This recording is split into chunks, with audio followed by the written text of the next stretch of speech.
Kurian is with us, Senior Executive Vice President and Head of Equity Research at Kotak Mahindra Asset Management Company. Shibani, good to have you with us here. Thank you very much. I'm going to stump you with this latest news and ask you to react to it, but I want to just stick with what is broadly the flavor of the season, if I can use that terminology, which is capital goods. And the build out of infra and who will benefit. It's not a new one, but it seems to be the most, at least in the minds of investors, the most durable one. The one with the longest runway. At Kotak, Shibani, if you can just kind of, I know you can't name names, but if you can identify areas within the capital goods segment which stand to benefit the most, where there are still opportunities to be found. Yeah, hi, good afternoon, Prashant. Pleasure to be here. So yes, capital goods, industrials, manufacturing, infrastructure as a theme has been something that we at Kotak have been positive on for a while now. This is a theme that we believe is a structural theme. Couple of things here. One, what we have already seen is that the pickup in public capex is there for us to see. Incrementally, if you look at capacity utilization levels at a headline number, the number seems to be now moving above long-term average trends. And therefore, we do believe that we are on the cusp of some improvement on the private sector capex as well. Now, if you look at what's been happening maybe over the last few quarters or so, the numbers that have been coming out from a company perspective, order inflows have been by and large fairly robust. And therefore, that is leading to this confidence that this theme is a more structural theme going forward.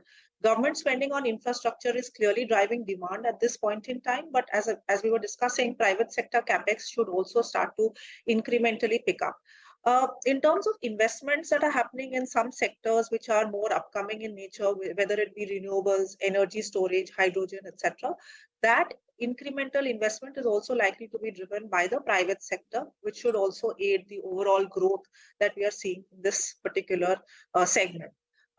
What we are also, however, cognizant of at this point in time is that the sector has done well. Therefore, in pockets, valuations have seen a run-up. So while we continue to believe that the growth opportunity in this segment remains fairly strong, we are also cognizant of valuations. And therefore, from that perspective, we would look at incrementally stocks where there is some amount of valuation comfort.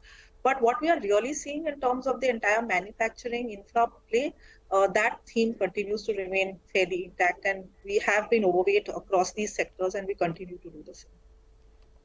Shibani, hi, good afternoon. Yesterday I was hosting a show with Mr. R. Dinesh, the president of CII, and obviously the head of TVS supply chain as well, and he said exactly that. And they get anecdotes from all industry members, right? And he said that private sector capex, watch for the space. Next 2 quarters, you'll start seeing announcements because we are at 75%, 80% capacity utilization, which is typically that threshold, that inflection point when companies want to put up more capacity. So get your point. I think it's it's all pointing towards that direction. But let me ask you a follow-up on exactly that, the valuation part. Considering that stocks have been pricing in a lot of this excitement, what parts of this sphere are you looking at? Give us some more clues. Again, not stock names, but where you do find that valuation comfort that you spoke of. So yes, you're right. It's tough given the fact that the sector itself has outperformed and there has been a run-up. But what we are really seeing is in segments such as where there's faster growth, so whether it be industrial consumables, in the core capital goods space, segments where you're seeing new investments happening in some of the areas that we spoke about, either renewables or any of the new segments of capex. So those are some of the segments that we are looking at overall. Also, we are looking at players who benefit from the pickup that is possible in terms of the private sector capex as well. So it's a wide spectrum of stocks, but of course, very difficult to point out in terms of the stock names, etc. But overall, the spectrum remains fairly wide. So whether it be manufacturing as a theme where you are benefiting because of the entire policy push, whether it be defense as a segment where again we have seen that the order flow growth continues to remain strong.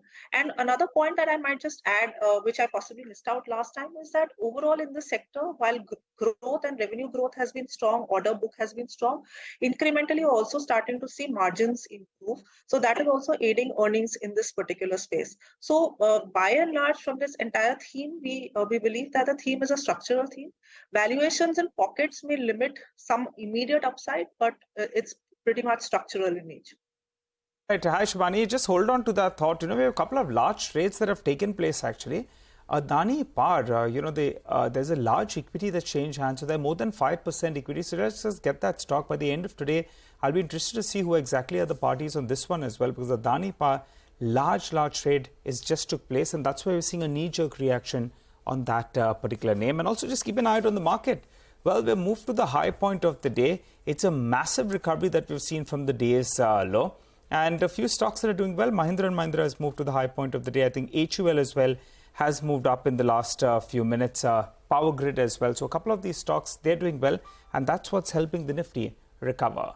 Well, Shibani, sorry I had to take that market check since a couple of big moves were taking place out there. How are you positioned, Shibani, on the pharma space? That's been a space that's been boring, not given returns. But there are signs now. Price erosion is lower in the United States. There is, the worst of the API shortage as well as behind. And maybe if you compare valuations with the 5-year average, it may not look so expensive. Your positioning out there, do you think it's time for pharma to fire? So, Nigel, in our portfolios, we've always approached pharma more stock-specific in nature. That approach continues. However, while you rightly pointed out that this is a sector that has really not done much in the last many years. Valuations are not expensive, but then valuations are not very, very cheap. So overall, if you look at long-term averages, valuations are close to long-term averages or slightly below long-term averages. However, there are pockets of opportunity. One is in the specialty pharma space, you continue to see growth, and therefore that is one segment which one can look at. Secondly, as you rightly pointed out, in pockets, the kind of price erosion that we had to contend with over the last few years has started to moderate. Most of the management commentary seems to suggest that price erosion is now stabilizing in somewhere in the mid-single digit kind of a range. And the margin pressures have also started to abate with input cost pressures coming off. Within the pharma space, if you look at the overall positioning, what we believe is that structurally the domestic formulations business continues to show fairly healthy growth, which is a high single digit to low double digit kind of growth. And again, there also we are starting to see margin pressures come off.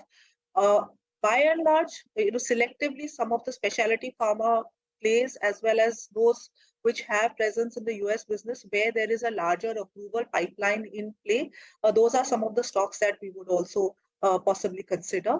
And finally, the third aspect of pharma is healthcare and hospitals. This is a segment we have been positive on, but however, we are also cognizant of the fact that in the hospital space, valuations have run up quite a bit because of the outperformance.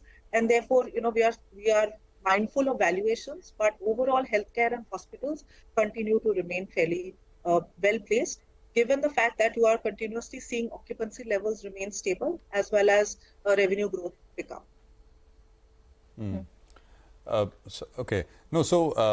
pharma, it's domestic pharma or US generics, which because some do believe that there's a strong tailwind for US companies operating there in the generics market. Do you believe that, or you think it's still more domestic? So domestic is more structural. I think tactically there is an opportunity where US generics players are concerned. That's exactly what we were discussing, that the price erosion and the pace of price erosion has moderated. And therefore, in the near term, you could start seeing better growth where US generics players are concerned. But again, one would also have to, in pharma, as you know, that even within the US businesses, look at those companies which have a better approval pipeline and therefore more runway for growth. Structurally, the domestic business continues to be somewhere where we believe that the runway for growth remains more structural in nature. Shibani, finally, leave us with your thoughts on banking and this underperformance that we've been seeing. I've been trying to sort of ask a lot of people on the street about this. One theory is that apart from the NIM compression that we've all noticed in the first quarter, one more theory I heard is that the kind of FII selling that we've had, that's taking a bit of a toll. Just your thoughts, and whether, at a more fundamental level, whether you're at all more cautious on banks, specifically on that margin compression point. So, Surabhi, I think a couple of things have been at play. One, of course, as you rightly mentioned, margins seem to have peaked out in the fourth quarter, and incrementally you are seeing some amount of that margin compression come through.